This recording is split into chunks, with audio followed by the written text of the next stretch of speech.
ನನ್ನ ನೆಚ್ಚಿನ ವಿದ್ಯಾರ್ಥಿಗಳೇ, ಇಂದಿನ ಪ್ರಥಮ PUC ಕನ್ನಡ ತರಗತಿಗೆ ನಿಮಗೆಲ್ಲರಿಗೂ ಆದರದ ಸ್ವಾಗತ. ನಾನು ಸವಿತಾ AP, ಕನ್ನಡ ಉಪನ್ಯಾಸಕಿ, ವಿದ್ಯಾಶ್ರಮ ಪದವಿ ಪೂರ್ವ ಕಾಲೇಜು, ಮೈಸೂರು. ವಿದ್ಯಾರ್ಥಿಗಳೇ, ಇಂದು ನಾವು ಗದ್ಯ ಭಾಗ 3ರ ಜ್ಯೋತಿಷ್ಯ ಅರ್ಥಪೂರ್ಣವೋ ಅರ್ಥರಹಿತವೋ ಎಂಬ ಗದ್ಯದ ಮುಂದುವರಿದ ಭಾಗವನ್ನ ಈ ತರಗತಿಯಲ್ಲಿ ಚರ್ಚಿಸೋಣ. ಇದಕ್ಕಿಂತ ಮೊದಲು ನಾವು ಇಂದಿನ ತರಗತಿಯಲ್ಲಿ ಈ ಪ್ರಸ್ತುತ ಗದ್ಯದ ಬಗ್ಗೆ ಏನೆಲ್ಲ ತಿಳಿದುಕೊಂಡಿದ್ದೇವೆ ಎನ್ನುವುದನ್ನ ಅದರ ಸ್ವಲ್ಪ ಹಿನ್ನೋಟವನ್ನ ನೋಡೋಣ. ಪಾಠವನ್ನ ಬರೆದಿರುವಂತಹ ಲೇಖಕರು H. ನರಸಿಂಹಯ್ಯ. ಇವರ ಒಂದು ಪರಿಚಯವನ್ನ ಮಾಡ್ಕೊಂಡ್ವಿ. ಹಾಗೆ ಪ್ರಸ್ತುತ ಪಾಠದ ಆಶಯ ಏನು, ವಿಜ್ಞಾನ ಮುಖ್ಯವೋ, ಜ್ಯೋತಿಷ್ಯ ಅರ್ಥರಹಿತವೋ ಅರ್ಥಪೂರ್ಣವೋ ಅನ್ನೋದ್ರ ಬಗ್ಗೆ ಲೇಖಕರು ಕೊಟ್ಟಂತ ಆಶಯದ ಬಗ್ಗೆ ತಿಳ್ಕೊಂಡ್ವಿ. ಹಾಗೆ ಲೇಖಕರು ಕೆಲವೊಂದು ಉದಾಹರಣೆಗಳನ್ನ ಕೊಡ್ತಾ ಜ್ಯೋತಿಷ್ಯ ಅನ್ನೋದು ಅರ್ಥಪೂರ್ಣ ಅಲ್ಲ, ಅರ್ಥರಹಿತವಾದದ್ದು ಅನ್ನೋದನ್ನ ಹೇಳಿದ್ದಾರೆ. ಅದರ ಪ್ರಕಾರ ಈ ಪ್ರಾಚೀನ ಕಾಲದಲ್ಲಿ ಒರಟಾಗಿ ಇದ್ದಂತಹ ಉಪಕರಣಗಳಿಂದಾಗಿ ವಿಜ್ಞಾನ ಸ್ವಲ್ಪ ಹಿಂದುಳಿದಿತ್ತು. ಹಾಗೆ ಪ್ರಸ್ತುತ ದಿನಗಳಲ್ಲಿ ವಿಜ್ಞಾನ ಮುಂದುವರಿದಿದೆ ಅಂತ ಹೇಳ್ತಾ ಇದ್ದಾರೆ. ಅದರ ಜೊತೆಗೆ ಹಿಂದಿನ ಕಾಲದಿಂದಲೂ ನಾವು ನಂಬಿ ಬಂದಂತಹ ಜ್ಯೋತಿಷ್ಯ ಏನಿದೆ, ಆ ಜ್ಯೋತಿಷ್ಯದ ಪ್ರಕಾರ ಜ್ಯೋತಿಷ್ಯರು ಹೇಳುವ ಪ್ರಕಾರ 9 ಗ್ರಹಗಳಿದ್ದವು. ಅವುಗಳಲ್ಲಿ ಆ 9 ಗ್ರಹಗಳಲ್ಲಿ ಯಾವುದೆಲ್ಲ, ಸೂರ್ಯ, ಚಂದ್ರ, ರಾಹು, ಕೇತು, ಬುಧ, ಮಂಗಳ, ಹೀಗೆ 9 ಗ್ರಹಗಳು ಇದ್ದವು. ಆ ಶನಿ ಅಂತೆಲ್ಲ ಆ ಗ್ರಹಗಳಲ್ಲಿ ರಾಹು ಕೇತು ಅನ್ನೋದು ಗ್ರಹಗಳೇ ಅಲ್ಲ ಅಂತ ಹೇಳಿದ್ರು, ಲೇಖಕರು ಹೇಳಿದ್ದಾರೆ. ಅದರ ಬಗ್ಗೆ ನಾವು ತಿಳ್ಕೊಂಡ್ವಿ. ಹಾಗೆ ಅಲ್ಲಿ ಸೂರ್ಯ ಮತ್ತೆ ಚಂದ್ರ, ಸೂರ್ಯ ನಕ್ಷತ್ರ, ಚಂದ್ರ ಉಪಗ್ರಹ ಅಂತ ಲೇಖಕರು ಆ ಒಂದು 9 ಗ್ರಹಗಳ ಬಗ್ಗೆ ತಿಳಿಸಿಕೊಟ್ರು. ಅದರ ಜೊತೆಗೆ ಜ್ಯೋತಿಷ್ಯವನ್ನ ನೋಡಿ ಅಥವಾ ಆ ಗುಳಿಗೆ ಕಾಲ, ರಾಹುಕಾಲ, ಯಮಗಂಡ ಕಾಲದ ಬಗ್ಗೆ ತಿಳ್ಕೊಂಡ್ವಿ. ಆ ಒಂದು ಕಾಲಗಳಲ್ಲಿ ವಿಮಾನ ಪ್ರಯಾಣ ಆಗಿರ್ಬೋದು ಅಥವಾ ರೈಲು ಪ್ರಯಾಣ ಆಗಿರ್ಬೋದು, ಬಸ್ಸು ಪ್ರಯಾಣ ಆಗಿರ್ಬೋದು, ಈ ಶುಭ ಕಾರ್ಯಗಳನ್ನೆಲ್ಲ ಮಾಡುವ ಹಾಗಿಲ್ಲ ಅಂತ ಜ್ಯೋತಿಷ್ಯರು ಹೇಳ್ತಾರೆ. ಆದ್ರೆ ಅದರ ಪ್ರಕಾರ ಈ ಒಂದು ಪ್ರಯಾಣಗಳನ್ನ ಮಾಡದೆ ಇರ್ಲಿಕ್ಕೆ ಸಾಧ್ಯ ಇಲ್ಲ. ಎಲ್ಲದಕ್ಕೂ ಜ್ಯೋತಿಷ್ಯದ ಅನುಮತಿಯನ್ನ ಪಡೆಯಲು ಅಸಾಧ್ಯ ಅಂತ ತಿಳಿಸಿದ್ವಿ. ಅದರ ಜೊತೆಗೆ ಮದುವೆಯಂತಹ ಶುಭ ಸಮಾರಂಭಗಳಲ್ಲಿ, ಶುಭ ಕಾರ್ಯಗಳಲ್ಲಿ ಜಾತಕ ನೋಡಿನೇ ಎಲ್ಲಾ ನಿರ್ಧಾರ ಆಗುತ್ತೆ.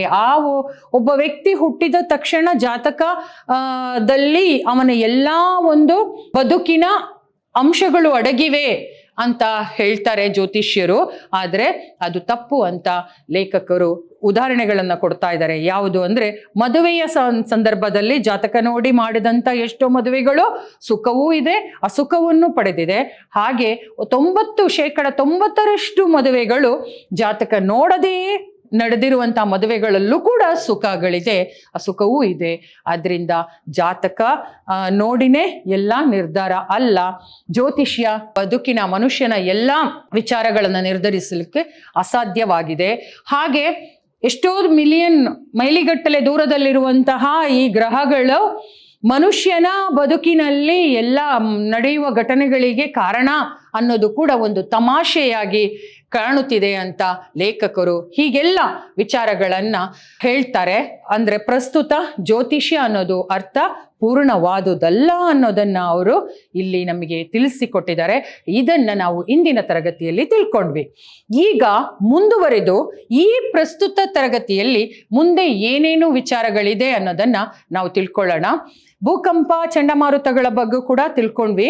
ಅದರ ಮುಂದಿನ ಒಂದು ಭಾಗವನ್ನ ಈ ಒಂದು ಪಾಠದಲ್ಲಿ ನೋಡೋಣ. ಜ್ಯೋತಿಷಿಗಳ ಭವಿಷ್ಯವಾಣಿಯು ಓದಲು ತಮಾಷೆಯಾಗಿರುತ್ತದೆ.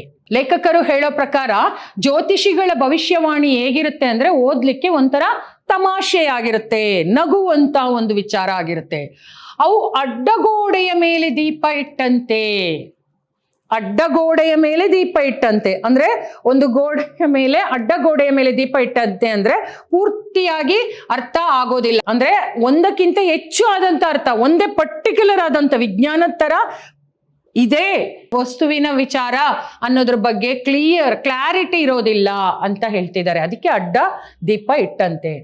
ದಿನಪತ್ರಿಕೆಗಳಲ್ಲಿ ಮತ್ತು ವಾರಪತ್ರಿಕೆಗಳಲ್ಲಿ ಕಂಡುಬರುವ ಭವಿಷ್ಯದ ಸ್ವರೂಪ ಎಲ್ಲಾ ವಾರಗಳಲ್ಲೂ ಒಂದೇ ರೀತಿಯ ಸ್ಥೂಲ ವಿವರಣೆಯನ್ನು ಹೊಂದಿರುತ್ತದೆ. ದಿನಪತ್ರಿಕೆ ಮತ್ತು ವಾರಪತ್ರಿಕೆಗಳಲ್ಲಿ ಸರ್ವೇ ಸಾಮಾನ್ಯವಾಗಿ ಎಲ್ರಿಗೂ ಅಯ್ಯೋ ಈ ದಿನ ಏನು ನಡೆಯುತ್ತಪ್ಪ ನನ್ನ ಭವಿಷ್ಯದಲ್ಲಿ, ಇವತ್ತು ಆಫೀಸಲ್ಲಿ ಏನು ನಡಿಬೋದು, ಇವತ್ತು ಶಾಲೆಯಲ್ಲಿ ಏನು ನಡಿಬೋದು, ಈ ಥರದ ಒಂದು ವ್ಯಾಪಾರದಲ್ಲಿ ಏನಾಗ್ಬೋದು ಅನ್ನುವಂಥ ಒಂದು ಗೊಂದಲಗಳಿರುತ್ತೆ. ಅದನ್ನು ನಾವೇನು ಮಾಡ್ತೀವಿ, ದಿನಪತ್ರಿಕೆಗಳಲ್ಲಿ ವಾರಪತ್ರಿಕೆಗಳಲ್ಲಿ ಭವಿಷ್ಯವನ್ನು ಓದ್ತೀವಿ. ವಾರ ಭವಿಷ್ಯ, ದಿನ ಭವಿಷ್ಯ ಅಂತೆಲ್ಲ. ಅವುಗಳನ್ನು ನೋಡಿದಾಗ ಲೇಖಕರ ಪ್ರಕಾರ ಭವಿಷ್ಯದ ಎಲ್ಲಾ ವಾರಗಳಲ್ಲೂ ಒಂದೇ ರೀತಿಯಾಗಿ ಸ್ಥೂಲ ವಿವರಣೆಯನ್ನು ಕೊಟ್ಟಿರ್ತಾರೆ. ಅಲ್ಲಿ ಹೆಚ್ಚು ಕಮ್ಮಿಗಳೇ ಇರೋದಿಲ್ಲ, ಒಂದ್ ಸ್ವಲ್ಪ ಕೂಡ ವ್ಯತ್ಯಾಸ ಇರೋದಿಲ್ಲ. ಎಲ್ಲಾ ದಿನಗಳಲ್ಲೂ ಸೇಮ್ ಆಗಿರುತ್ತೆ. ಒಂದೊಂದ್ಸಲ ಎಲ್ಲಾ ದಿನಗಳಲ್ಲೂ ನಷ್ಟ ಅಂತಿರುತ್ತೆ, ಒಂದೊಂದ್ಸಲ ಎಲ್ಲಾ ದಿನಗಳಲ್ಲೂ ಲಾಭ ಅಂತಿರುತ್ತೆ. ವಾರ ಇಡೀ ನಷ್ಟ ಅಂತಿರುತ್ತೆ, ವಾರ ಇಡೀ ಕಷ್ಟ ಅಂತಿರುತ್ತೆ, ಒಂದೊಂದ್ಸಲ ವಾರ ಇಡೀ ಸುಖ ಅಂತಿರುತ್ತೆ. ಇದಕ್ಕೆ ಅಲ್ಲಿ ಯಾವುದೇ ರೀತಿಯ ಒಂದು ವ್ಯತ್ಯಾಸ ಇಲ್ಲ, ಸ್ಥೂಲ ವಿವರಣೆಯನ್ನು ಹೊಂದಿರುತ್ತೆ. ಅಂದ್ರೆ ಎಲ್ಲ ಒಂದೇ ರೀತಿಯಾದಂತಹ ವಿವರಣೆಯನ್ನ ಕೊಟ್ಟಿರ್ತಾರೆ. ಚುನಾವಣೆಗಳ ಬಗ್ಗೆ ಜ್ಯೋತಿಷಿಗಳು ಹೇಳುವ ಭವಿಷ್ಯವು ಪತ್ರಿಕಾ ಪ್ರತಿನಿಧಿಯನ್ನು ನಡೆಸುವ ಚುನಾವಣೆಯ ಮೊದಲಿನ ಸಮೀಕ್ಷೆಯಷ್ಟೇ ಊಹೆಗೆ ಒಳಪಟ್ಟಿರುತ್ತದೆ. ಚುನಾವಣೆಗಳಲ್ಲಿ ಜ್ಯೋತಿಷಿಗಳು ಹೇಳ್ತಾರೆ ನೀನೇ ಗೆಲ್ತೀಯಾ ಅಂತ ಒಂದು ಭವಿಷ್ಯವನ್ನು ನುಡಿದಿರ್ತಾರೆ ಹೋದವನಿಗೆ. ಅದು ಹೇಗಿರುತ್ತೆ ಅಂದ್ರೆ, ಪತ್ರಿಕಾ ಪ್ರತಿನಿಧಿಗಳು ಕೌಂಟಿಂಗ್ ಆಗ್ತಾ ಪ್ರಥಮ ಸುತ್ತು ಮುಗಿದ ತಕ್ಷಣ ಹೇಳ್ತಾರಲ್ಲ ರಿಸಲ್ಟ್, ಒಬ್ಬ ಜಾಸ್ತಿ ಬಂದಿರ್ತಾನೆ, ಒಬ್ಬ ಕಡಿಮೆ ಬಂದಿರ್ತಾನೆ, ಆಗ ಜಾಸ್ತಿ ಬಂದವನೇ ಗೆಲ್ತಾನೆ ಅನ್ನೋ ಒಂದು ಊಹೆ ಇಟ್ಕೊಂಡಿರ್ತೀವೋ ಆ ತರ ಇರುತ್ತೆ ಆ ಜ್ಯೋತಿಷಿ ಹೇಳಿರುವಂತ ಚುನಾವಣೆಯ ಭವಿಷ್ಯ. ಅಂದ್ರೆ ಪ್ರಥಮ ಸುತ್ತಿನಲ್ಲಿ ನಡೆಯುವಂತಹ ಒಂದು ಆ ವ್ಯತ್ಯಾಸಗಳೇನಿದೆ ಆ ತರದ ಫಲಿತಾಂಶವನ್ನು ಕೊಟ್ಬಿಡ್ತಾನೆ ಜ್ಯೋತಿಷಿ ಅಂತ ಹೇಳ್ತಾರೆ. ಅಂದ್ರೆ ಒಂಥರ ಊಹೆಗೆ ಒಳಪಟ್ಟಿರುತ್ತೆ. ಅವನು ಒಂಥರ ಊಹಿಸ್ಕೊಂಡು ಅವನೇ ಒಂದು ಕಲ್ಪನಾ ಲೋಕದಲ್ಲಿ ಊಹೆ ಮಾಡಿ ಹೇಳ್ಬಿಡ್ತಾನೆ. ಇಬ್ಬರು ಜ್ಯೋತಿಷಿಗಳ ಅಭಿಪ್ರಾಯಗಳಲ್ಲಿ ಸಾಮಾನ್ಯವಾಗಿ ಯಾವ ಹೊಂದಿಕೆಯೂ ಇರುವುದಿಲ್ಲ.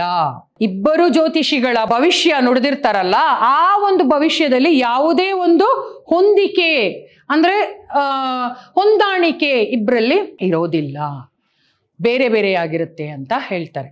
ಇಬ್ಬರು ಜ್ಯೋತಿಷಿಗಳ ಭವಿಷ್ಯದಲ್ಲಿ ಭಿನ್ನಾಭಿಪ್ರಾಯ ಇರುವುದು ಇರಲಿ, ಒಬ್ಬನೇ ಜ್ಯೋತಿಷಿಯ ಭವಿಷ್ಯವು ಕೂಡ ಗೊಂದಲದಿಂದ ಕೂಡಿದ್ದು ಸತ್ಯಕ್ಕೆ ಬಹಳ ದೂರದಲ್ಲಿ ಇರುತ್ತದೆ. ಒಬ್ಬನೇ ಜ್ಯೋತಿಷ್ಯದಲ್ಲೂ ಕೂಡ ಏನಿರುತ್ತೆ, ವ್ಯತ್ಯಾಸ ಇರುತ್ತೆ. ಸತ್ಯ ಅಂತ ಅದರಲ್ಲಿ ಇರೋದೇ ಇಲ್ಲ, ಅದರಿಂದ ತುಂಬಾ ದೂರ ಇರುತ್ತೆ. ಇಬ್ಬರು ಜ್ಯೋತಿಷಿಗಳಲ್ಲಿ ಅರ್ಥ ವ್ಯತ್ಯಾಸ ಇರುತ್ತೆ. ಆ ಒಬ್ಬ ಜ್ಯೋತಿಷ್ಯ ಹೇಳಿರೋ ಜಾತಕ ಭವಿಷ್ಯನೇ ಬೇರೆ, ಇನ್ನೊಬ್ಬ ಜ್ಯೋತಿಷ್ಯ ಹೇಳಿರುವಂತ ವಿಚಾರವೇ ಬೇರೆ ಆಗಿರುತ್ತೆ. ಈಗ ಜ್ಯೋತಿಷ್ಯ ಹೇಳೋದು ಬದುಕಿನ ಒಂದು ಸತ್ಯ ಘಟನೆ, ಮುಂದೆ ನಡೆಯುವಂಥದ್ದು ಪರ್ಟಿಕ್ಯುಲರ್ ಕರೆಕ್ಟ್ ಆಗಿದೆ ಅಂತ, ಸರಿಯಾಗಿದೆ ಅಂತ ಆದ್ರೆ, ಈ ಜ್ಯೋತಿಷಿ ಹೇಳಿರೋದು ಒಂದು ನಂಬರಿನ ಜ್ಯೋತಿಷಿ ಹೇಳಿರುವುದು, ಎರಡನೇ ನಂಬರಿನ ಜ್ಯೋತಿಷಿ ಹೇಳಿರೋದು ಕೂಡ ಎರಡು ಒಂದೇ ಆಗಿರ್ಬೇಕಲ್ವಾ. ಆದ್ರೆ ಇವನು ಹೇಳಿರೋದ್ರಲ್ಲಿ ಅವನು ಹೇಳೋದ್ರಲ್ಲೂ ಹೊಂದಾಣಿಕೆ ಕಾಣೋದಿಲ್ಲ. ಅದು ಹೋಗ್ಲಿ, ಇಬ್ರು ಹೇಳೋದ್ರು ಹೋಗ್ಲಿ, ಒಬ್ಬನೇ ಪರ್ಟಿಕ್ಯುಲರ್ ಆಗಿ ಹೇಳಿರೋ ಜ್ಯೋತಿಷಿಯಲ್ಲಿ ಕೂಡ ಭವಿಷ್ಯದಲ್ಲಿ ಯಾವುದೇ ಒಂದು ಸರಿಯಾದಂತಹ ಒಂದು ಸತ್ಯ ವಿಚಾರ ಇಲ್ಲ. ಅದು ಗೊಂದಲಕ್ಕೆ ಈಡು ಮಾಡುತ್ತೆ ಅಂತ ಹೇಳ್ತಾ ಇದ್ದಾರೆ ಲೇಖಕರು. ಎಲ್ಲಾ ರೀತಿಯ ಸಾಧ್ಯತೆಗಳ ಬಗ್ಗೆಯೂ ಹಲವಾರು ಜ್ಯೋತಿಷಿಗಳು ಭವಿಷ್ಯ ನುಡಿದಿದ್ದಾಗ ಯಾರಾದರೂ ಒಬ್ಬರ ಮಾತು ನಿಜವಾಗಿ ನಡೆಯುವ ಸಂಗತಿಗಳೊಂದಿಗೆ ಹೊದರಿ ಹೊಂದುವುದು ಆಶ್ಚರ್ಯವೇನೂ ಅಲ್ಲ. ಇದು ಭವಿಷ್ಯದ ಅಧಿಕೃತತೆಯನ್ನು ಸೂಚಿಸುವುದಿಲ್ಲ. ಅಂದ್ರೆ ಯಾವುದೇ ಜ್ಯೋತಿಷಿ ಹೇಳೋ ವಿಚಾರ ಆಗಿರ್ಬೋದು, ಅದಕ್ಕೊಂದು ಅಧಿಕೃತವಾದಂತಹ ಅಥವಾ ಒಂದು ಸತ್ಯವಾದಂತಹ ಒಂದು ವಿಚಾರ ಅಲ್ಲಿ ಇರಲ್ಲ. ಅದನ್ನ ನಾವು ಕಣ್ಣು ಮುಚ್ಕೊಂಡು, ಅಂದ್ರೆ ಒಂದು ವಿಜ್ಞಾನ ಅಂತ ಅಂದ್ರೆ ಪ್ರಾಯೋಗಿಕವಾಗಿ ಪ್ರಯೋಗ ನಡೆಸಿ, ವಿಚಾರ ನಡೆಸಿ, ಚರ್ಚೆ ನಡೆಸಿ, ವಾದ ನಡೆಸಿ, ಎಲ್ಲರ ಮಾನ್ಯತೆ ಪಡೆದು ಅದು ಪರ್ಟಿಕ್ಯುಲರ್ ಆಗಿ ಇದೇ ಫಲಿತಾಂಶ ಅಂತ ಇರುತ್ತಲ್ಲ, ಆ ತರ ಈ ಒಂದು ಜ್ಯೋತಿಷ್ಯದಲ್ಲಿ ಇಲ್ಲ. ಯಾವುದೇ ಅರ್ಥ ಪೂರ್ಣವಾದಂಥ ವಿಚಾರಗಳು ನಮಗಲ್ಲಿ ಸಿಗೋದಿಲ್ಲ, ಎಲ್ಲ ಗೊಂದಲಮಯವಾಗಿರುತ್ತೆ ಅನ್ನೋದನ್ನ ಲೇಖಕರು ಹೇಳ್ತಾ ಇದ್ದಾರೆ. ಹಾಗೆ ಅಧಿಕೃತವಾಗಿ ಏನನ್ನೂ ಅದು ಸೂಚಿಸೋದಿಲ್ಲ. ಕೆಟ್ಟು ಹೋದ ಗಡಿಯಾರ ಕೂಡ ದಿನದಲ್ಲಿ 2 ಸಾರಿ ಸರಿಯಾದ ವೇಳೆ ಸೂಚಿಸುತ್ತೆ. ಕೆಟ್ಟು ಹೋದ ಗಡಿಯಾರ ಕೂಡ 2 ಬಾರಿ ದಿನದಲ್ಲಿ ಟೈಮನ್ನ ಹೇಳುತ್ತೆ, ಸಮಯವನ್ನ. ಹೌದಲ್ವಾ? ಈಗ 10 ಗಂಟೆಗೆ ಗಡಿಯಾರದ ಮುಳ್ಳು ನಿಂತೋಗಿರುತ್ತೆ, 10 ಗಂಟೆಗೆ ಗಡಿಯಾರದ ಮುಳ್ಳು ನಿಂತಿದ್ರೆ ಬಾಕಿ ನಡೀತಾ ಇರುವಂತ ಗಡಿಯಾರ, ಓಡ್ತಾ ಇರುವಂತ ಗಡಿಯಾರ ಸುತ್ತಿ ಸುತ್ತಿ ಸುತ್ತಿ ಬೆಳಿಗ್ಗೆ 10 ಗಂಟೆ ಒಂದ್ಸಲ ತೋರಿಸುತ್ತೆ. ಹಾಗೆ ನೋಡಿದಾಗ ರಾತ್ರಿ 10 ಗಂಟೆನೂ ಕೂಡ ತೋರಿಸುತ್ತೆ. ಆ ತರ ಅಂದ್ರೆ ಗಡಿಯಾರ ಕೆಟ್ಟೋಗಿರುವಂತ ಗಡಿಯಾರವನ್ನ ನಾವು ಬೆಳಿಗ್ಗೆ 10 ಗಂಟೆಗೆ ನೋಡಿದಾಗ 10 ಗಂಟೆ ಆಗಿದೆಯಲ್ಲ ಅಂತ, ರಾತ್ರಿ 10 ಗಂಟೆ ನೋಡಿದಾಗ 10 ಗಂಟೆ ಆಗಿದೆಯಲ್ಲ, ಕರೆಕ್ಟ್ ಆಗಿದೆಯಲ್ಲ ಅಂತ. ಆ ತರ ಊಹೆಗೆ ಸಂಬಂಧಪಟ್ಟಿದ್ದು ಈ ಜ್ಯೋತಿಷ್ಯ. ಹೇಗೆ ಕೆಟ್ಟು ಹೋದ ಗಡಿಯಾರ 2 ಸಲ ಸರಿಯಾದ ಒಂದು ಸಮಯವನ್ನ ತೋರಿಸಿ ಜನರಿಗೆ ಒಂಥರ ಹೌದು 10 ಗಂಟೆ ಆಗಿದೆಯಲ್ಲ, ಗಡಿಯಾರ ಸರಿ ಇದೆಯಲ್ಲ ಅಂತ ಹೇಳುವ ಹಾಗೆ ಈ ಭವಿಷ್ಯ ಕೂಡ ಅಂತ ಲೇಖಕರು ಇಂಥ ಉದಾಹರಣೆಗಳನ್ನ ಕೊಡ್ತಾ ಹೇಳ್ತಾ ಇದ್ದಾರೆ. ಇನ್ನೊಂದು ಹೇಳ್ತಾರೆ, ಕೋತಿಯೊಂದು ಟೈಪ್ ರೈಟರ್ನ ಅಚ್ಚಿನ ಮೊಳೆಯನ್ನು ಒತ್ತುವಂತೆ ಮಾಡಿದಾಗ ಅದು ಆಕಸ್ಮಿಕವಾಗಿ ಯಾವುದೇ ಒಂದು ಪದ ಅಥವಾ ಶೇಕ್ಸ್ಪಿಯರ್ನ ದ್ವಿಪದಿಯೇ ಆಗಿ ಬಿಡಬಹುದು. ದ್ವಿಪದಿ ಅಂದ್ರೆ ಪದ್ಯದ ಸಾಲು, 2 ಸಾಲು. ಅಂದ್ರೆ ಈಗ ಕಂಪ್ಯೂಟರ್ ಇಟ್ಟಿರ್ತಾರೆ, ಅದರ ಕೀಪ್ಯಾಡ್ ಇರುತ್ತೆ, ಅದ್ರ ಮೇಲೆ ಒಂದು ಕೋತಿ ಬಂದ್ಬಿಟ್ಟು ಏನ್ ಮಾಡ್ಬಿಡುತ್ತೆ, ಅದ್ರ ಕೈಯಿಂದ ಪಟಪಟ ಅಂತ ಒತ್ಬಿಡುತ್ತೆ ಯಾವುದೋ ಲೆಟರ್ಸ್ಗಳನ್ನ. ಆ ಒಂದು ಲೆಟರ್ಸ್ ಒತ್ತಿದ ತಕ್ಷಣ ಆ ಮಾನಿಟರ್ ಅಲ್ಲಿ ಏನು ಬಂದಿರುತ್ತೆ, ಆಕಸ್ಮಿಕವಾಗಿ ಯಾವುದೋ ಒಂದು ಪದ ಆಗಿರ್ಬೋದು, ಆಕಸ್ಮಿಕವಾಗಿ ಆ ಕೋತಿ ಒತ್ತಿದ್ದು ಒಂದು ಕರೆಕ್ಟ್ ಆಗಿ ಒಂದು ವರ್ಡ್ ಬಂದಿರುತ್ತೆ, ಅಥವಾ ಒಂದು ಶೇಕ್ಸ್ಪಿಯರ್ ಬರೆದಿರುವಂತ ಒಂದು ದ್ವಿಪದಿ, ಒಂದು ಪದ್ಯದ ಸಾಲೆ ಆಗಿದ್ದಿರ್ಬೋದು. ಆ ಥರದ್ದು ಒಂದು ಆಕಸ್ಮಿಕವಾದ ಘಟನೆ ಹೇಗೆ ನಡೆಯುತ್ತೋ ಹಾಗೆ ಜ್ಯೋತಿಷಿಗಳು ನುಡಿಯುವಂತ ಭವಿಷ್ಯ ಅಂತ ಲೇಖಕರು ಹೇಳ್ತಾ ಇದ್ದಾರೆ ಇಂಥ ಉದಾಹರಣೆಗಳನ್ನ ಕೊಡುವುದರ ಮೂಲಕ. ಈಗೆಂದ ಮಾತ್ರಕ್ಕೆ ಕೋತಿಗೆ ಟೈಪಿಂಗ್ ಕಲೆ ಅಥವಾ ಶೇಕ್ಸ್ಪಿಯರ್ನ ಕಾವ್ಯಶಕ್ತಿಯ ಪರಿಜ್ಞಾನ ಇದೆ ಎಂದು ಅರ್ಥವಲ್ಲ. ಅಂದ್ರೆ ಕೋತಿಯೊಂದು ಟೈಪ್ ಮಾಡಿದಾಗ ಎಲ್ಲೋ ಒಂದು ಆಕಸ್ಮಿಕವಾಗಿ ಕರೆಕ್ಟ್ ಆದ ಪದ್ಯದ ಸಾಲೋ ಅಥವಾ ಪದ ಬಂದ್ಬಿಟ್ಟ ತಕ್ಷಣ ಕೋತಿಗೆ ಟೈಪಿಂಗ್ ಬಂದ್ಬಿಡ್ತು, ಕೋತಿ ಕಂಪ್ಯೂಟರ್ ಕಲ್ತ್ ಬಿಡ್ತು ಅಂತ ಹೇಳಿ ಅದನ್ನ ಕೆಲ್ಸಕ್ಕೆ ಸೇರಿಸ್ಕೊಳಕ್ಕಾಗತ್ತಾ? ಇಲ್ಲ ಅಲ್ವಾ? ಹಾಗೆ ಏನ್ ಹೇಳ್ತಿದ್ದಾರೆ ಅಂದ್ರೆ ಶೇಕ್ಸ್ಪಿಯರ್ನ ಕಾವ್ಯದ ಒಂದು ಶಕ್ತಿ ಇದೆ ಕೋತಿಗೆ, ಅದು ಓದಿದೆ ಆ ಪದ್ಯನೆಲ್ಲ, ಅದಕ್ಕೆ ಅದು ಟೈಪ್ ಮಾಡ್ಬಿಟ್ಟಿದೆ ಅಂತ ಹೇಳಕ್ಕಾಗತ್ತಾ? ಆ ತರ ಪರಿಪೂರ್ಣವಾದಂಥ ಜ್ಞಾನ ಬರೋದಿಲ್ಲ ಭವಿಷ್ಯದಲ್ಲಿ, ಅಂದ್ರೆ ಜ್ಯೋತಿಷ್ಯರು ನುಡಿಯುವ ಭವಿಷ್ಯದಲ್ಲಿ ಅಂತ ಹೇಳ್ತಿದ್ದಾರೆ. ಒಂದ್ಸಲ ನಡೆದಂತ ಒಂದು ಘಟನೆಯನ್ನ, ಒಂದು ಉದಾಹರಣೆಯನ್ನ ಕೊಡ್ತಾ ಹೇಳ್ತಾರೆ ನೋಡಿ. ಹೆಣ್ಣು ಮಗಳಿಗೆ ಜನ್ಮವಿತ್ತ ತಾಯಿಯೊಬ್ಬಳಿಗೆ ಜ್ಯೋತಿಷಿಯೊಬ್ಬರು ಈ ಸಾರಿ ಗಂಡು ಮಗುವಿನ ಜನನವಾಗುತ್ತದೆ ಎಂದು ಭವಿಷ್ಯ ನುಡಿದಿದ್ದರು. ಒಂದು ತಾಯಿಗೆ ಗಂಡು ಮಗು ಬೇಕಿತ್ತು. ಅವಳು ಈ ಗರ್ಭಿಣಿಯಾಗಿದ್ದಂತ ಒಂದು ಮಹಿಳೆ ಭವಿಷ್ಯ ಕೇಳಲಿಕ್ಕೆ ಅಂತ ಜ್ಯೋತಿಷ್ಯರ ಹತ್ರ ಹೋಗ್ತಾಳೆ. ಆಗ ಜ್ಯೋತಿಷಿ ಹೇಳ್ತಾನೆ, ಈ ಸಲ ನಿನಗೆ ನಿಜವಾಗಿ ಗಂಡು ಮಗು ಆಗುತ್ತೆ ಅಂತ ಹೇಳಿ ಅವಳನ್ನು ಸಮಾಧಾನ ಮಾಡಿ ಮನೆಗೆ ಕಳಿಸ್ಕೊಡ್ತಾನೆ. ಆದ್ರೆ ಆಗಿದ್ದು ಏನಾಗಿರ್ಬೋದು, ಆಕೆ ಮತ್ತೆ ಹೆಣ್ಣು ಮಗುವಿನ ತಾಯಿ ಆದಳು. ಗಂಡು ಮಗು ಆಗುತ್ತೆ ಅನ್ನೋ ಸಂಭ್ರಮದಲ್ಲಿದ್ದಂತ ಆ ತಾಯಿ ಭವಿಷ್ಯ ನುಡಿದಂತ ಜ್ಯೋತಿಷಿಯ ಮಾತು ಕೇಳ್ಕೊಂಡು ಮನೆಗೆ ಬರ್ತಾಳೆ. ಮನೆಗೆ ಬಂದಾಗ ಏನಾಗುತ್ತೆ, ಆಕೆಗೆ ಮತ್ತೆ ಯಾವ ಮಗು ಆಗತ್ತೆ? ಹೆಣ್ಣು ಮಗು ಆಗತ್ತೆ. ಆಗ ಏನಾಗುತ್ತೆ, ಬೇಜಾರಾಗುತ್ತಾ? ಬೇಜಾರಿನಿಂದ ಅವಳು ಜ್ಯೋತಿಷ್ಯದ ಬಗ್ಗೆ ಕೋಪ ವ್ಯಕ್ತಪಡಿಸಿದಾಗ ಅವನು ಗೋಡೆಯ ಮೇಲೆ ಹೆಣ್ಣು ಮಗು ಎಂದು ಬರೆದಿದ್ದನ್ನು ತೋರಿಸಿ ಪ್ರಸವದ ಸಂದರ್ಭದಲ್ಲಿ ಸಂತೋಷವಾಗಿರಲೆಂದು ಉದ್ದೇಶಪೂರ್ವಕವಾಗಿಯೇ ತಾನು ಹೀಗೆ ಹೇಳಿದ್ದೇನೆಂದು ಉತ್ತರ ಕೊಟ್ಟನಂತೆ. ಜ್ಯೋತಿಷಿ ಮತ್ತು ಭವಿಷ್ಯ ಕೇಳಿದ ವ್ಯಕ್ತಿಗಳಲ್ಲಿಯೇ ಸಮಸ್ಯೆ ಇದ್ದಾಗ ಇಂಥ ಜಾಣತನದ ತಂತ್ರಗಳು ಸಾಮಾನ್ಯವಾಗಿ ಉಪಯೋಗವಾಗುತ್ತದೆ. ಇಲ್ಲಿ ಲೇಖಕರು ಏನ್ ಹೇಳ್ತಿದ್ದಾರೆ ಅಂದ್ರೆ, ಆ ಹೆಣ್ಣು ಗರ್ಭಿಣಿ ಹೆಂಗಸು ಜ್ಯೋತಿಷಿ ಹೇಳಿದಂತ ಗಂಡು ಮಗು ಆಗುತ್ತೆ ಅಂತ ಹೇಳಿದಾಗ ಸಂತೋಷದಿಂದ ಸಂಭ್ರಮದಿಂದ ಅವಳ ಆ ಒಂದು ಪ್ರಸವದ ಸಮಯವನ್ನ ಕಳೆದು ಅವಳು ಸಂತೋಷದಲ್ಲಿರ್ತಾಳೆ, ಮನೆಯವರೆಲ್ಲ ಸಂತೋಷದಲ್ಲಿರ್ತಾರೆ. ಹಾಗೆ ಸಂತೋಷದಿಂದ ಅವಳು ಮತ್ತೆ ಹೆಣ್ಣು ಮಗುವಿಗೆ ಜನ್ಮ ನೀಡ್ತಾಳೆ. ಮತ್ತೆ ಹೆಣ್ಣು ಮಗು ಆದಾಗ ಆಬ್ವಿಯಸ್ಲಿ ಅವಳು ಕೋಪಗೊಳ್ತಾಳೆ. ಬೇಜಾರಿನಿಂದ ಜ್ಯೋತಿಷಿ ಹತ್ರ ಹೋಗಿ ಕೋಪವನ್ನ ವ್ಯಕ್ತಪಡಿಸಿದಾಗ ಆ ಜ್ಯೋತಿಷಿ ಏನ್ ಹೇಳ್ತಾನೆ, ಹೇಗೆ ಜಾರ್ಕೊಳ್ತಾನೆ, ಹೇಗೆ ತಪ್ಪಿಸ್ಕೊಳ್ತಾನೆ ಅಂದ್ರೆ, ಹೆಣ್ಣು ಮಗು ಅಂತ ನಾನು ಗೋಡೆ ಮೇಲೆ ಬರೆದಿದ್ದೆ, ನಿನಗೆ ಯಾವುದಾಗೋದು ಹೆಣ್ಣು ಮಗುವೇ ಆಗೋದು ಅಂತ ಬರೆದಿದ್ದೆ. ಆದ್ರೆ ಪ್ರಸವದ ಅಂದ್ರೆ ನೀನು ಗರ್ಭಿಣಿ ಆಗಿರೋದ್ರಿಂದ ನಿನಗೆ ಯಾವುದೇ ತೊಂದರೆ ಆಗ್ಬಾರ್ದು ಅಂತ ಹೇಳಿ ನಾನು ನಿನಗೆ ಸಂತೋಷವಾಗಿರ್ಬೇಕು ಅಂತ, ನಿನ್ನ ಮನಸ್ಸಿನಲ್ಲಿ ಯಾವುದೇ ಬೇಜಾರಿರ್ಬೋದು ಅಂತ ಹೇಳಿ, ಸಂತೋಷವಾಗಿರಲಿ ಅಂತ ಹೇಳಿ ಸುಮ್ಮನೆ ನಾನು ಏನು ಮಾಡಿದೆ, ಗಂಡು ಮಗು ಆಗುತ್ತೆ ಅಂತ ಹೇಳಿ ನಿನ್ನನ್ನು ಕಳಿಸ್ಕೊಟ್ಟೆ. ಹಾಗೆ ನೀನು ಸಂತೋಷವಾಗಿದ್ದೆ. ಹಾಗೆ ಏನಾಯಿತು, ಹೆರಿಗೆ ಆಯಿತು ಅಂತ ಹೇಳ್ತಾನೆ. ಜ್ಯೋತಿಷಿ ಮತ್ತು ಭವಿಷ್ಯ ಕೇಳಿದ ವ್ಯಕ್ತಿಗಳಲ್ಲಿಯೇ ಸಮಸ್ಯೆ. ಜ್ಯೋತಿಷಿ ಎಲ್ಲಿ ಸಮಸ್ಯೆ, ಅವನಿಗೆ ಸರಿಯಾಗಿ ಗೊತ್ತಿಲ್ಲ ಯಾವ ಮಗು ಆಗುತ್ತೆ ಅಂತ, ಅವನ ಭವಿಷ್ಯ ಸುಳ್ಳು ಆಯಿತು. ಇಲ್ಲಿ ಜ್ಯೋತಿಷ್ಯವನ್ನು ಕೇಳ್ಕೊಂಡಂತ ಜನರಿದಾರಲ್ಲ, ಗರ್ಭಿಣಿ ಹೆಂಗಸು, ಅವಳಲ್ಲೂ ಸಮಸ್ಯೆ. ಅವಳಿಗೆ ಗೊಂದಲ ಇತ್ತು, ನನಗೆ ಹೆಣ್ಣು ಗಂಡು ಆಗಲೇಬೇಕು ಅಂತ ಉದ್ದೇಶ ಇತ್ತು. ಅದನ್ನ ತಿಳ್ಕೊಂಡಂತ ಈ ಜ್ಯೋತಿಷಿ ಅವಳಿಗೆ ಗಂಡು ಆಗುತ್ತೆ ಅಂತ ಹೇಳಿ ಕಳಿಸ್ಬಿಟ್ಟ. ಹೆರಿಗೆ ಎಲ್ಲ ಆಯ್ತು. ಹೆರಿಗೆ ಆದ್ಮೇಲೆ ಬಂದು ಕೋಪ ತೋರಿಸಿದ್ರೆ ಏನ್ ಪ್ರಯೋಜನ? ಅಲ್ಲಿ ಅವನು ತನ್ನ ಜಾಣತನದಿಂದ ಜಾರ್ಕೋತಾನೆ. ಏನು ಅಂತ ನನಗೆ ಮೊದಲೇ ಗೊತ್ತಿತ್ತು, ಆದರೆ ನಿನಗೆ ಏನು ತೊಂದರೆ ಆಗದೆ ಡೆಲಿವರಿ ಆಗಲಿ ಅಂತ ಹೇಳಿ ನಾನು ಈ ಥರದ್ದೊಂದು ಸುಳ್ಳು ಹೇಳಿ ಕಳಿಸ್ದೆ, ಸಮಾಧಾನ ಮಾಡಿ ಅಂತ ಹೇಳ್ತಾನೆ. ಅಂದ್ರೆ ಇಲ್ಲಿ ಆ ಜ್ಯೋತಿಷಿದು ತಪ್ಪೋ, ಕೇಳಲಿಕ್ಕೆ ಬಂದವ್ರ ತಪ್ಪೋ, ಅದೆರಡೂ ತಪ್ಪುಗಳಿಂದ ಜ್ಯೋತಿಷಿ ಏನ್ ಮಾಡ, ಜಾಣತನದಿಂದ ಜಾರ್ಕೊಂಡ. ಜೀವನದಲ್ಲಿ ಎಲ್ಲವೂ ಪೂರ್ವ ನಿರ್ಧರಿತವಾಗುತ್ತದೆಂಬ ವಿಧಿವಾದವನ್ನು ಜ್ಯೋತಿಷ್ಯ ತಿಳಿಸುತ್ತದೆ. ಜನರು ನಿರಾಶೆಯಲ್ಲಿದ್ದಾಗ, ಸಮಸ್ಯೆಗಳಲ್ಲಿದ್ದಾಗ ಜ್ಯೋತಿಷಿಗಳನ್ನು ಮೊರೆ ಹೋಗುತ್ತಾರೆ. ಏನಾಗುತ್ತೆ ಅಂದ್ರೆ, ಜೀವನದಲ್ಲಿ ಎಲ್ಲವೂ ಪೂರ್ವ ನಿರ್ಧರಿತವಾಗುತ್ತದೆ ಎಂಬ ವಿಧಿವಾದವನ್ನು ಜ್ಯೋತಿಷ್ಯ ಹೇಳುತ್ತದೆ. ಅಂದ್ರೆ ಮುಂದೆ ಜೀವನದಲ್ಲಿ ನಮ್ಮ ಭವಿಷ್ಯದಲ್ಲಿ ಏನಾಗುತ್ತೆ, ಈಗ ಏನಾಗ್ತಿದೆ, ಯಾವ ಗ್ರಹ ಏನ್ ಮಾಡ್ತಾ ಇದೆ, ಯಾವ ಶನಿ, ಯಾವಾಗ ಮಂಗಳ, ಯಾವ ಬುಧ, ಯಾವ ರಾಹು, ಯಾವ ಕೇತು ಏನೇನು ತೊಂದರೆ ಕೊಡ್ತಿದೆ ನಮ್ಮ ಬದುಕಿನಲ್ಲಿ, ಅದರಿಂದ ನಮಗೆ ಈ ಥರ ಆಗ್ತಿದೆ, ನಮಗೆ ಒಳ್ಳೇದಾಗ್ತಿಲ್ಲ, ಇದನ್ನೆಲ್ಲ ನಿರಾಸೆಯಲ್ಲಿ ತುಂಬಾ ದುಃಖದಲ್ಲಿ ಇದ್ದಂತಹ ಜನರು ಯಾರನ್ನ ನಂಬ್ಕೊಂಡು ಹೋಗ್ತಾರೆ? ತನ್ನ ಸಮಸ್ಯೆಗಳನ್ನೆಲ್ಲ ಜ್ಯೋತಿಷ್ಯರ ಮುಂದೆ ತೋಡ್ಕೋತಾರೆ, ಹೇಳ್ಕೊತಾರೆ, ಅವರ ಮೊರೆ ಹೋಗ್ತಾರೆ.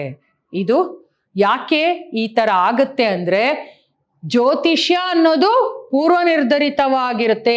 ಜ್ಯೋತಿಷಿಗಳಿಗೆ ನಮ್ಮ ಎಲ್ಲಾ ವಿಚಾರಗಳು, ಆ ಒಂದು ರಾಶಿ ನೋಡಿದಾಗ ಎಲ್ಲ ಗೊತ್ತಾಗ್ಬಿಡುತ್ತೆ ಅನ್ನುವಂಥ ಒಂದು ನಂಬಿಕೆ ನಮ್ಮಲ್ಲಿರೋದ್ರಿಂದ ಆ ಥರ ಒಂದು ಆಲೋಚನೆಗಳು ಬರುತ್ತೆ.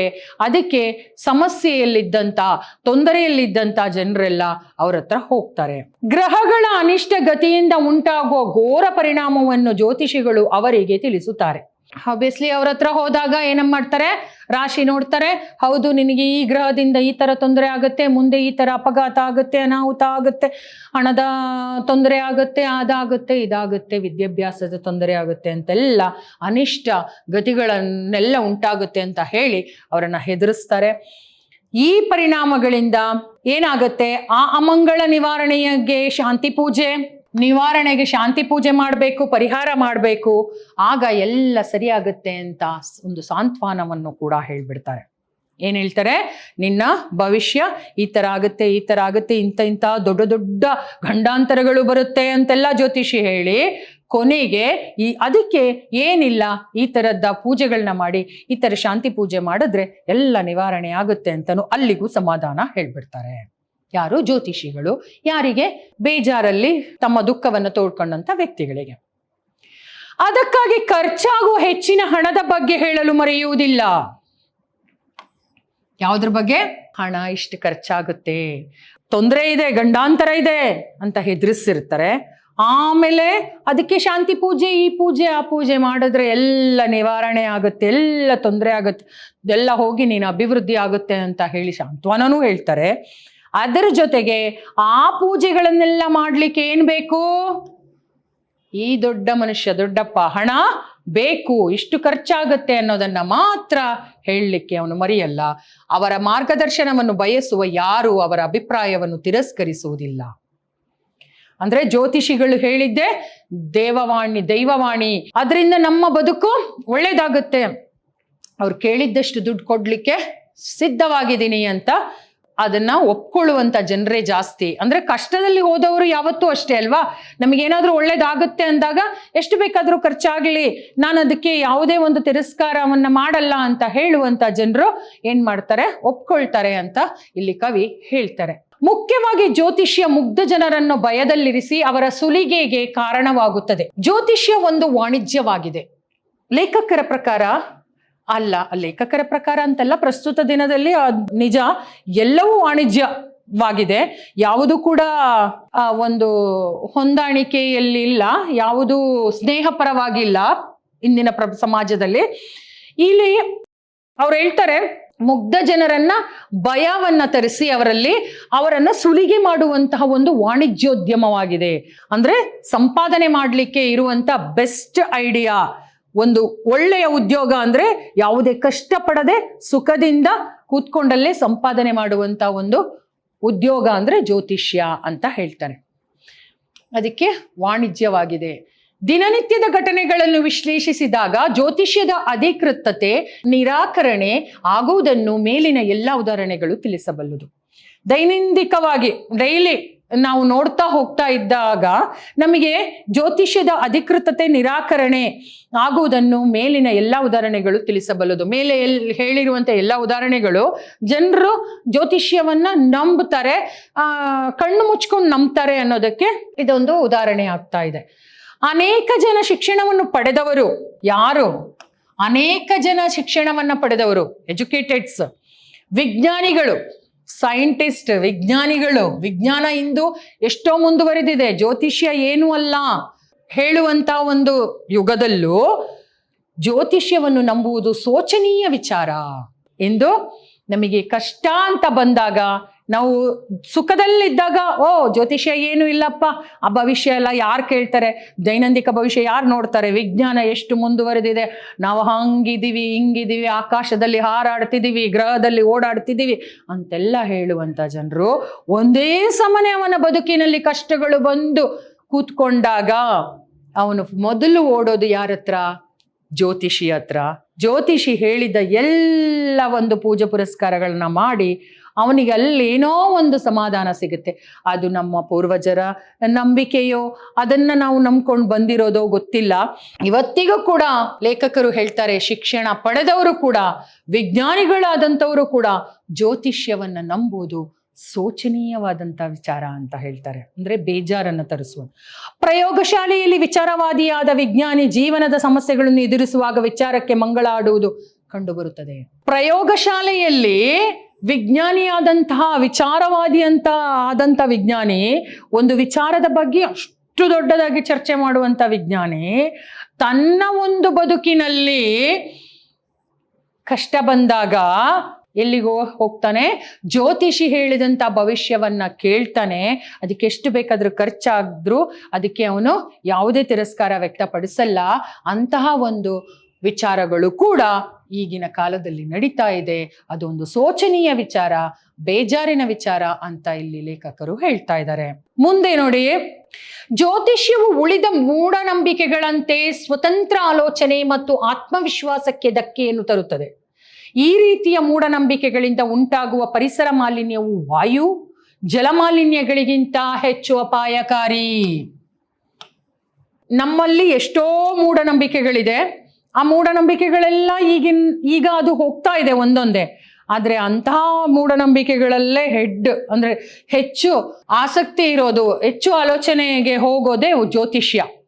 ಈ ಜ್ಯೋತಿಷ್ಯ ಹೇಗಾಗಿದೆ ಅಂದ್ರೆ ಆತ್ಮವಿಶ್ವಾಸಕ್ಕೆ ಧಕ್ಕೆ ತರುತ್ತೆ. ಅದರ ಜೊತೆಗೆ ಈ ಮೂಢನಂಬಿಕೆ ಪರಿಸರ ಮಾಲಿನ್ಯದಲ್ಲಿ ವಾಯು ಮಾಲಿನ್ಯ, ಜಲಮಾಲಿನ್ಯ ಎಷ್ಟು ಡೇಂಜರಸ್ಸು, ಎಷ್ಟು ಅಪಾಯಕಾರಿಯೋ ಅದಕ್ಕಿಂತ ಹೆಚ್ಚಿನ ಅಪಾಯಕಾರಿ ಜ್ಯೋತಿಷ್ಯ. ಆ ಜ್ಯೋತಿಷ್ಯದ ಭವಿಷ್ಯವನ್ನ ನಂಬುವ ಒಂದು ಮೂಢನಂಬಿಕೆ ಅಂತ ಲೇಖಕರು ಹೇಳ್ತಾ ಇದ್ದಾರೆ. ಮುಂದೆ ಖಗೋಳಶಾಸ್ತ್ರವು ವಿಜ್ಞಾನವಾಗಿ ಹೆಚ್ಚಿನ ಪ್ರಗತಿಯನ್ನು ಸಾಧಿಸಿದೆ. ಜ್ಯೋತಿಷ್ಯ ಮಾತ್ರ ತನ್ನ ಪುರಾತನ ನಂಬಿಕೆ ಹಾಗೂ ತಪ್ಪು ಗ್ರಹಿಕೆಗಳನ್ನೇ ಹೊಂದಿದೆ.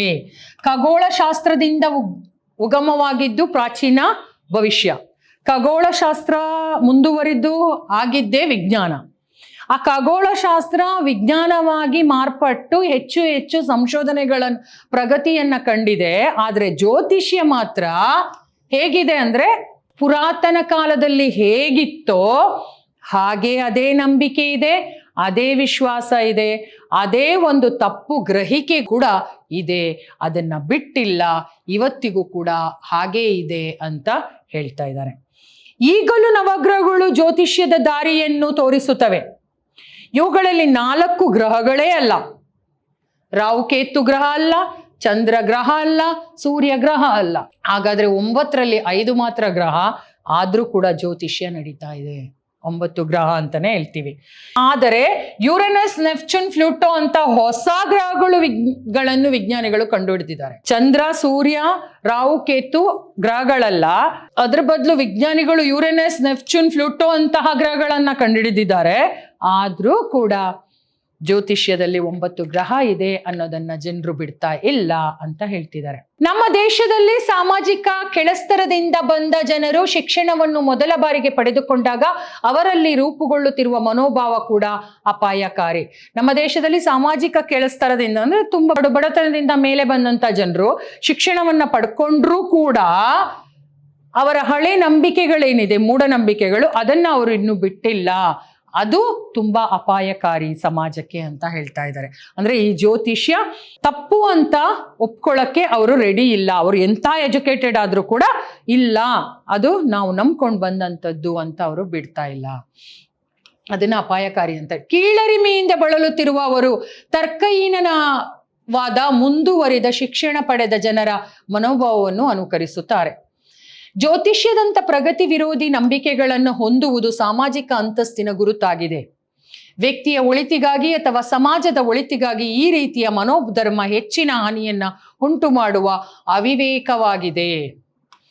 ಅಂದ್ರೆ ಜ್ಯೋತಿಷ್ಯವನ್ನ ಇವತ್ತಿಗೂ ಕೂಡ ಹೆಚ್ಚಿನ ಜನರು ಇನ್ನೂ ವಿದ್ಯಾವಂತರಾಗಿರ್ಬೋದು, ಅವಿದ್ಯಾವಂತರಾಗಿರ್ಬೋದು, ಅದನ್ನ ಇನ್ನೂ ನಂಬ್ಕೊಂಡು ಬರ್ತಾ ಇದ್ದಾರೆ. ಇದು ಒಂದು ದೊಡ್ಡದಾದಂತ ಕಂಟಕ. ಯಾರಿಗೆ ಅಂದ್ರೆ ಸಮಾಜಕ್ಕೆ, ಸಮಾಜದ ಒಂದು ಮುಂದುವರಿಕೆಗೆ, ಅದು ವ್ಯಕ್ತಿಯ ಒಳಿತಿಗೆ ಮತ್ತು ಸಮಾಜದ ಒಳಿತಿಗೆ ಈ ಒಂದು ಮನೋಧರ್ಮ ತುಂಬಾ ಅಪಾಯಕಾರಿ, ತುಂಬಾ ಹಾನಿ ಉಂಟು ಮಾಡುತ್ತೆ. ಇದು ಅವಿವೇಕವಾದಂತ ವಿಚಾರ ಅಂತ ಲೇಖಕರು ಹೇಳ್ತಾ ಇದ್ದಾರೆ. ಈ ರೀತಿ ಹೊಸದಾಗಿ ಪರಿವರ್ತಿತರಾದವರು ಅಲ್ಲಿಯೇ ಶತಮಾನಗಳಿಂದ ಇದ್ದವರಿಗಿಂತ ಹೆಚ್ಚು ಅಭಿಮಾನವನ್ನು ಹೊಂದಿರುತ್ತಾರೆ. ಬುದ್ಧನು ವಿನಯ ಪೀಠಿಕಾ ಗ್ರಂಥದಲ್ಲಿ ಯಾರು ನಕ್ಷತ್ರಗಳ ಲೆಕ್ಕಾಚಾರದಂತ ತಂತ್ರಗಳಿಂದ ಜೀವನ ನಡೆಸುತ್ತಾರೋ ಅವರಿಂದ ದೂರವಿರಬೇಕು ಎಂದು ಎಚ್ಚರಿಸುತ್ತಾರೆ. ಗೌತಮ ಬುದ್ಧ ಏನ್ ಹೇಳ್ತಿದ್ದಾನೆ ಅಂದ್ರೆ, ಅವರ ವಿನಯ ಪೀಠಿಕಾ ಎಂಬ ಗ್ರಂಥದಲ್ಲಿ ಯಾರು ನಕ್ಷತ್ರಗಳ ಲೆಕ್ಕಾಚಾರದಿಂದ, ಅಂದ್ರೆ ಗ್ರಹಗಳಿಂದ ಹೀಗೆ ನಡೆಯುತ್ತೆ, ಈ ಗ್ರಹದಿಂದ ಹೀಗೆ ನಡೆಯುತ್ತೆ ಅಂತ ಜ್ಯೋತಿಷ್ಯವನ್ನ ನಂಬ್ತಾ ಆ ಒಂದು ತಂತ್ರಗಳಿಂದ ಜೀವನವನ್ನ ನಡೆಸ್ತಾರೋ ಅವರಿಂದ ದೂರ ಇರಬೇಕು ಅಂತ ಎಚ್ಚರಿಸ್ತಾನೆ.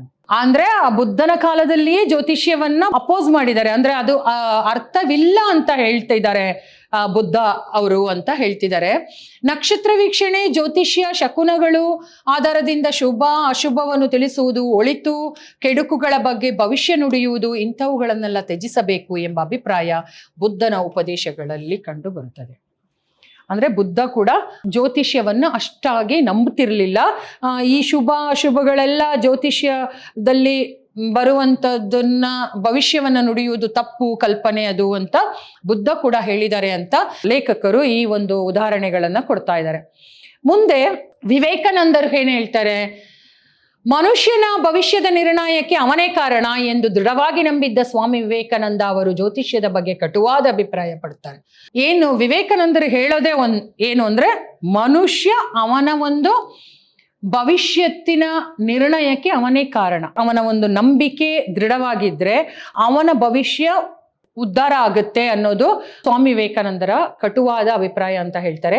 ನಕ್ಷತ್ರಗಳ ಪ್ರಭಾವ ನನ್ನ ಮೇಲೆ ಆಗುವುದಾದರೆ ಆಗಲಿ, ಅದು ನನ್ನ ಜೀವನದ ಮೇಲೆ ಪ್ರಭಾವ ಬೀರಿದರೆ ಅದಕ್ಕೆ ಯಾವ ಬೆಲೆಯೂ ಇಲ್ಲ ಅಂತ ವಿವೇಕಾನಂದರು ಹೇಳ್ತಾರೆ. ವಿವೇಕಾನಂದರು ಹೇಳ್ತಾರೆ, ನಕ್ಷತ್ರಗಳ ಪ್ರಭಾವ ನನ್ನ ಮೇಲೆ ಆಗ್ಲಿ, ಆದ್ರೆ ಅದರಿಂದ ನನಗೇನು ಆಗ್ಬೇಕಾಗಿಲ್ಲ, ನನಗೇನು ಅದರಿಂದ ತೊಂದರೆನೂ ಆಗಲ್ಲ, ಲಾಭನೂ ಆಗಲ್ಲ, ಅದರ ಪ್ರಭಾವಕ್ಕೆ ಯಾವುದೇ ಬೆಲೆ ನನ್ನಲ್ಲಿ ಇಲ್ಲ.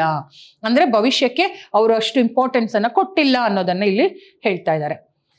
ಮುಂದೆ ಜ್ಯೋತಿಷ್ಯ ಮತ್ತಿತರ ಸಂಗತಿಗಳು ಸಾಮಾನ್ಯವಾಗಿ ದುರ್ಬಲ ಮನಸ್ಸಿನ ಗುರುತುಗಳು. ಜ್ಯೋತಿಷ್ಯ ಅನ್ನೋದು ಯಾರಿಗೆ ಬರುತ್ತೆ ಅಂದ್ರೆ, ದೃಢವಾದ ಮನಸ್ಸು, ದೃಢವಾದ ನಂಬಿಕೆ ಇರೋವರಿಗೆ ಬರಲ್ಲ. ದುರ್ಬಲ ಮನಸ್ಥಿತಿ ಇರುವವರಿಗೆ ಮಾತ್ರ ಜ್ಯೋತಿಷ್ಯ ಬೇಕು, ಜ್ಯೋತಿಷ್ಯದ ಭವಿಷ್ಯ ಕೇಳಬೇಕು, ಜ್ಯೋತಿಷಿ ಹೇಳಿದ್ದನ್ನೇ ಮಾಡಬೇಕು ಅಂತ ಅವರು ಹೇಳ್ತಾರೆ ಅಂತ ಹೇಳ್ತಾರೆ. ಇಂಥವುಗಳು ಬದುಕಿನಲ್ಲಿ ಪ್ರಾಮುಖ್ಯ ಪಡೆದುಕೊಂಡ ಕೂಡಲೇ ವೈದ್ಯರನ್ನು ಕಂಡು ಉತ್ತಮ ಆಹಾರ ಮತ್ತು ವಿಶ್ರಾಂತಿಯನ್ನು ತೆಗೆದುಕೊಳ್ಳುವುದು ಒಳ್ಳೆಯದು ಎಂಬುದು ವಿವೇಕಾನಂದರ ಅಭಿಪ್ರಾಯ. ವಿವೇಕಾನಂದರು ಏನ್ ಹೇಳ್ತಾರೆ ಅಂದ್ರೆ, ದುರ್ಬಲ ಮನಸ್ಥಿತಿ ಇರೋರಿಗೆ ಮಾತ್ರ ಭವಿಷ್ಯದ ಒಂದು ಜ್ಯೋತಿಷ್ಯದ ಒಂದು ಅವಶ್ಯಕತೆ ಇರುತ್ತೆ. ಅಂಥವ್ರಿಗೆ ಏನ್ ಮಾಡ್ಬೇಕು ಅಂದ್ರೆ ಜ್ಯೋತಿಷಿಗಳ ಹತ್ರ ಕರ್ಕೊಂಡು ಹೋಗೋದಲ್ಲ, ಅವರನ್ನ ಉತ್ತಮ ವೈದ್ಯರ ಹತ್ರ ಕರ್ಕೊಂಡು ಹೋಗ್ಬೇಕು. ಅವರಿಗೆ ಉತ್ತಮವಾದ ಆಹಾರವನ್ನ ಕೊಡಬೇಕು, ಮತ್ತೆ ಒಂದು ವಿಶ್ರಾಂತಿಯನ್ನ ತೆಗೆದುಕೊಳ್ಳಿಕ್ಕೆ ಹೇಳ್ಬೇಕು. ಆ ತರ ಮಾಡಿದ್ರೆ ಅವರಿಗೆ ಬದುಕಿನಲ್ಲಿ ಒಳ್ಳೇದಾಗುತ್ತೆ ಅಂತ ವಿವೇಕಾನಂದರು ಅಭಿಪ್ರಾಯವನ್ನ ಪಟ್ಟಿದ್ದಾರೆ. ಅಂದ್ರೆ ಇವರು ಕೂಡ ಜ್ಯೋತಿಷ್ಯವನ್ನ ನಂಬಲಿಲ್ಲ. ಅಧ್ಯಾಪಕರಲ್ಲಿ ಮತ್ತು ವಿದ್ಯಾರ್ಥಿಗಳಲ್ಲಿ ವೈಜ್ಞಾನಿಕ ಮನೋಭಾವವನ್ನು ಬೆಳೆಸುವುದು ಯಾವುದೇ ಶಿಕ್ಷಣ ಕ್ರಮದ ಮುಖ್ಯ ಉದ್ದೇಶವಾಗಬೇಕು. ಪ್ರಸ್ತುತ ಲೇಖಕರು ಹೇಳ್ತಾರೆ, ಜಾಸ್ತಿ ಜ್ಯೋತಿಷ್ಯ ಅಂತ ಹೇಳಿ ಶಿಕ್ಷಣ ಇರೋವರೆಗೂ ಅದನ್ನ ನಂಬಲಿಕ್ಕೆ ಹೋಗ್ಬಾರ್ದು. ಮೇನ್ ಇಂಪಾರ್ಟೆಂಟ್ ಆಗಿ ಅಧ್ಯಾಪಕರಲ್ಲಿ ಮತ್ತು ವಿದ್ಯಾರ್ಥಿಗಳಲ್ಲಿ ವೈಜ್ಞಾನಿಕ ಮನೋಭಾವವನ್ನು ಬೆಳೆಸಬೇಕು. ವಿಜ್ಞಾನದ ಬಗ್ಗೆ ತಿಳುವಳಿಕೆ ಕೊಡಬೇಕು. ಭವಿಷ್ಯ ನಮ್ಮ ಕೈಯಲ್ಲಿದೆ, ನಾವು ಹೇಗೆ ಹೇಳ್ಕೊಂಡು ಹೋಗ್ತೀವೋ ಆ ರೀತಿ ಭವಿಷ್ಯ ನಡೆಯುತ್ತೆ ಅನ್ನೋದನ್ನು ತಿಳಿಸ್ಕೊಡ್ಬೇಕು. ಯಾವುದೇ ಶಿಕ್ಷಣದ ಕ್ರಮದ ಮುಖ್ಯ ಉದ್ದೇಶ ಆಗಿರ್ಬೇಕು. ಯಾವುದೇ ಶಿಕ್ಷಣ ಕ್ರಮದಲ್ಲಿ ಏನು ಉದ್ದೇಶವಾಗಿರ್ಬೇಕು, ವಿಜ್ಞಾನದ ಬಗ್ಗೆ ತಿಳಿಸ್ಕೊಡ್ಬೇಕು.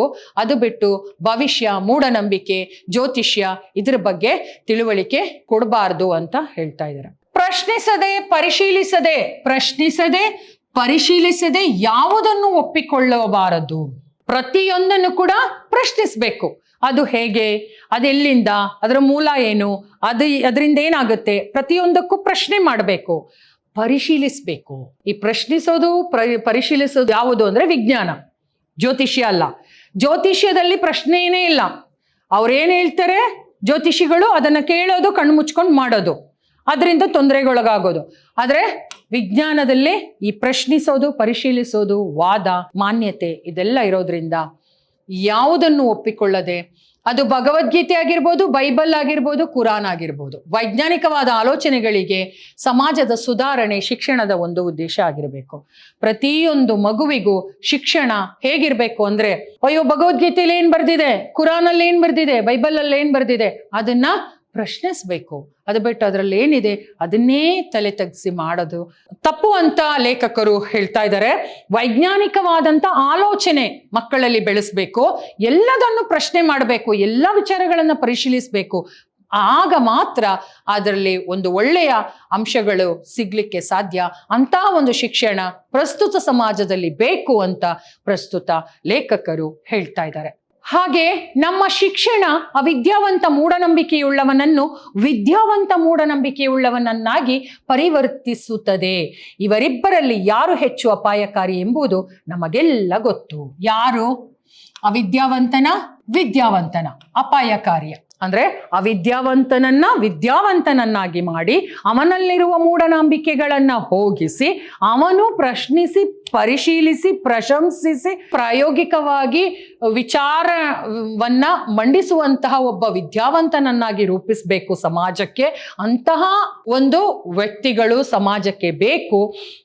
ಅದು ಬಿಟ್ಟು ಅವಿದ್ಯಾವಂತನಾಗಿ ಮೂಢನಂಬಿಕೆಯುಳ್ಳವನಾಗಿ ಸಮಾಜಕ್ಕೆ ಅಪಾಯಕಾರಿಯಾಗುವಂತ ಮನುಷ್ಯ ಬೇಡ, ಅಂತ ವ್ಯಕ್ತಿ ಬೇಡ. ಅದಕ್ಕೆ ಅವ್ರು ಹೇಳ್ತಿದ್ದಾರೆ, ಅವಿದ್ಯಾವಂತ ಮೂಢನಂಬಿಕೆ ಉಳ್ಳವನನ್ನು ವಿದ್ಯಾವಂತ ಮೂಢನಂಬಿಕೆ ಉಳ್ಳವನನ್ನಾಗಿ ಪರಿವರ್ತಿಸಬೇಕು. ಇವರಿಬ್ಬರಲ್ಲಿ ಯಾರು ಹೆಚ್ಚು ಅಪಾಯಕಾರಿ ಅಂತ ಎಲ್ರಿಗೂ ಗೊತ್ತಿರೋದೆ ಸರ್ವಸಾಮಾನ್ಯವಾಗಿ. ಆದ್ರಿಂದ ಅವಿದ್ಯಾವಂತ ಮೂಢನಂಬಿಕೆಯವನನ್ನ ವಿದ್ಯಾವಂತ ಮೂಢನಂಬಿಕೆಯುಳ್ಳವನನ್ನಾಗಿ ಮಾಡಿ ಸಮಾಜವನ್ನ ಅಪಾಯದಿಂದ ಪಾರು ಮಾಡಬೇಕು ಅಂತ ಹೇಳ್ತಿದ್ದಾರೆ. ವಿಶ್ವವಿದ್ಯಾಲಯ ಹಾಗೂ ಉನ್ನತ ಶಿಕ್ಷಣ ಕೊಡುತ್ತಿರುವ ಸಂಸ್ಥೆಗಳು ಜ್ಯೋತಿಷ್ಯ, ಹಸ್ತಮುದ್ರಿಕಾ, ಪವಾಡದಂತ ಪ್ರಗತಿ ವಿರೋಧಿ ಅಂಶಗಳ ವೈಜ್ಞಾನಿಕ ತಪಾಸಣೆಯ ಜವಾಬ್ದಾರಿಯನ್ನ ವಹಿಸಿಕೊಳ್ಬೇಕು. ಅಂದ್ರೆ ವಿದ್ಯಾಲಯ ಮತ್ತೆ ವಿಶ್ವವಿದ್ಯಾಲಯಗಳು, ಉನ್ನತ ಶಿಕ್ಷಣ ಸಂಸ್ಥೆಗಳು ಏನ್ ಮಾಡ್ಬೇಕು ಅಂದ್ರೆ ಈ ಜ್ಯೋತಿಷ್ಯ, ಹಸ್ತಮುದ್ರಿಕೆ ಎಲ್ಲ ಏನಿದೆ ಆ ವಿದ್ಯೆಯನ್ನ ಪ್ರಶ್ನಿಸಬೇಕು, ಪರಿಶೀಲಿಸಬೇಕು, ವಾದ ಮಾಡಬೇಕು. ಪ್ರಾಯೋಗಿಕವಾಗಿ ಅದರಲ್ಲಿ ನಿಜವಾಗಿ ಸತ್ಯ ಅಸತ್ಯತೆಗಳು ಏನಿದೆ ಅನ್ನೋದನ್ನ ಕಂಡುಹಿಡಿಬೇಕು ಅಂತ ವೈಜ್ಞಾನಿಕ ತಪಾಸಣೆಯ ಜವಾಬ್ದಾರಿಯನ್ನ ಅವರು ವಹಿಸ್ಕೊಳ್ಬೇಕು. ಅದನ್ನ ಕಂಡುಹಿಡ್ಕೊಂಡು ಆಮೇಲೆ ಅದ್ರ ಬಗ್ಗೆ ಹೇಳಬೇಕು ಅಂತ ಹೇಳ್ತಿದ್ದಾರೆ.